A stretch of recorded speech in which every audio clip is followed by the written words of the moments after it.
Well, okay, that was, yeah, I'm very proud of our men. Very, very proud of our crowd. I can't say enough about our crowd. You know, we've been a tough out in this building, and our crowd and our students and our supporters have a lot to do with it.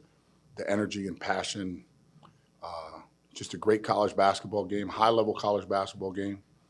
I think we played one of the best team, if not the best team in college basketball. They're very, very hard to prepare for. Their length, their physicality, their speed, defensively. Yet I thought our men stepped up to the challenge. You know, I thought it was a great team effort, losing Jared Bynum, who's one of our leaders, if not the leader, to an injury. Hopefully he'll be okay. But I thought everybody that stepped on the floor, these particular guys up here in particular, had a great impact on the game on both sides of the ball. And I just was proud we continued to improve. And I think, as I shared with our men in the locker room, leaving the Mohegan Sun after the loss to a very good St. Louis team, I feel we've improved and getting better and better, and that's what process, patience, and these men taking advantage of an opportunity that's been provided to them. So really proud of it. I was very excited to have Al Durham in the building today. Actually, I had a tear in my eye when I saw him walk in the locker room. But just proud of our men and proud of the development of the group as we continue to try to improve and get better. You know, Connecticut is going to be a tough out for anybody. We are fortunate to play at home today with what I think is the best crowd in college basketball.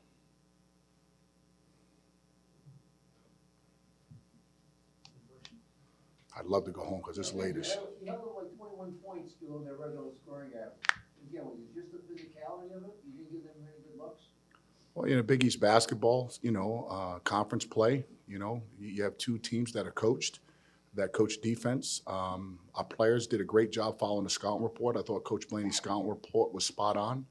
You know, when you're playing on the road, it's hard. It's really hard. You know, the atmosphere, they're coming off a very tough loss in another tough building, Xavier, and that's the power of the Big East. You know, style of play, and, we just were fortunate that we made some shots. We made some timely shots. We got to the free throw line, which is a big part of our offense, and we were able to share the ball and make clutch shots. You know, so I'm really proud of our defense because if you remember, we were giving up the word scintillating amount of points in the early part of our season. Scintillating. I don't know how to spell it, but it's a hell of a word. Bryce, Dan Hurley just said that you were probably one of the best players that he's seen this season. I know you don't really focus much on the other team, but what does that mean to you to hear that from a student coach? It means a lot. I mean, I got to give it to my teammates. I mean, they gave me the ball in my spots, and I feel like I just took advantage of that. I feel like I had a mismatch on the offensive end, and I just tried to take advantage of that. So it means a lot to hear that from him. But at the end of the day, I couldn't have did it without my teammates. Bryce, you guys have got the line all year long, like in spades, and it happened again tonight. What is the difference? You just really take the ball that hard to the basket? Yeah, I feel like we try to take it to our defenders. I mean, if we have a mismatch, I feel like we try to create the contact, and I feel like we did that tonight. If there was a mismatch there was a mismatch between me and Devin, we feel like, and we tried to take advantage of those two, and that's why I feel like we got to the free throw line like we did tonight. What was the emphasis coming in, being a shooter, how much importance of hitting shots in this game? I mean, it was just pretty much just staying confident. I mean, it wasn't really no emphasis really on anything. I mean, it was just pretty much me just going out and just being confident in myself. I mean, my teammates believe in me. My coaches believe in me. And, just pretty much just going out there and staying confident. There was one point I saw after a 50-50 ball, and you said, this is what I do. Mm-hmm. You hit a lot of big shots tonight. Mm-hmm. What were you feeling tonight? I mean, it was a great crowd. I mean, a lot of energy. I mean, obviously, I have a lot of confidence within myself. And, when I'm in those type of situations, I want those shots and I want to, make them. So, for me to say that, I mean, that's just something that I really do. And, that's pretty much how I feel about it. And in the league, it's littered with great big men. A lot of the TV graphics don't have the guy to your right. What makes him so good? I mean, another double-double. I think Ed Croswell is a relentless competitor. His motor, his toughness, his IQ. It's funny you say that. Ed and I shared a tweet last night from everybody who's never coached. And he and I have something personal that we shared. And I thought Ed stepped up to the plate, and he's been one of our more consistent players, if not one of the most consistent players in college basketball for what we need. I just hope people continue to not think about him and let him continue to lead us the way he's doing a great job. You know, I was really proud, 9 of 10 free throws. He works on them every day, before practice, after practice, during practice. So again, when you put that amount of work in from where Ed was when we got him to where he is today, and hopefully continue to improve, he's become one of the most improved players in college basketball, and I'm really, really proud of him. And on that point, after you backed down Sunogo there late in the half and you got to the line, I saw you stared right at him as you went to the line. Did you feel like you could chip away, you know, and continue to assert your dominance and your toughness? At that point in the game, I knew we had the momentum and all the energy going our direction. I stared at Sunogo and we just made eye contact, and you know, I was like, "Yeah, we got you," and that was pretty much it, you know. So I think when you have two highly competitive teams and two competitive guys the way it is, it's gamesmanship, it's sportsmanship. You know, shake hands at the end of the day. We still got to go down to Connecticut and whatever it's going to be, so that'll be a war.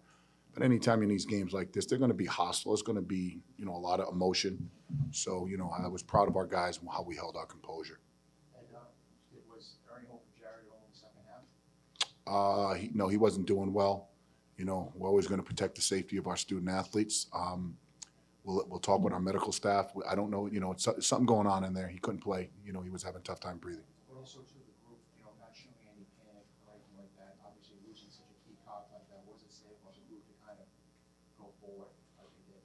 I come back to talking about our staff, you know, developing our players. Alan Breed's coming a long way. You know, gave us incredible minutes. You know, as much as these guys are here on the dais, I thought Alan Breed was somebody who settled us down and gave us incredible minutes on both ends of the floor. So I really give our staff a lot of credit with our player development.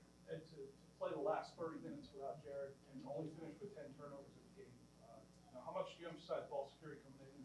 How well did your guys execute that? I thought they executed it well, and I think it's a great question because we had, I think, 18 or 19 turnovers in our last game, right? And we talked about ball security. You know, we spent some time, Bryce and I spent some time watching some film, and I thought that really paid off in spades today. So, you know, anytime you play against a high-level team like UConn, let's call it what it is, they are very, very good. We beat a hell of a team today, and that team is going to win a lot of basketball games, a ton of basketball games.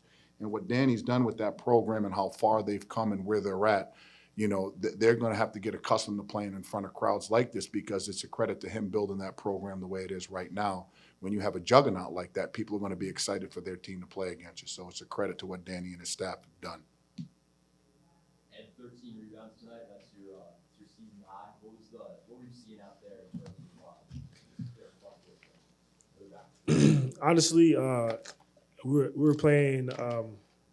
I wanted to just go out there and play hard, you know, get every rebound and savor every possession, you know, and that was the biggest part of the game. I didn't want coach yelling at me for not getting the rebound, and I just wanted to value every possession and win the game. And you got some good minutes tonight, Clifton more particularly in the second half. How important was his contribution just going against the side? Well, I mean, I'm not surprised when that, you know, I mean, Clifton's a fifth-year senior. He's played a lot of basketball games. He's been in a lot of games. I'm not surprised when older players play well, regardless of their role. They've been around the game a long time. They're older. Their bodies are mature. They've gone through scouting reports. They know how to walk into arenas. So I mean, we're going to need that from him all year long. You know, we're going to need everybody on that roster. Yeah, I thought we got some really quality minutes from Corey Floyd Jr.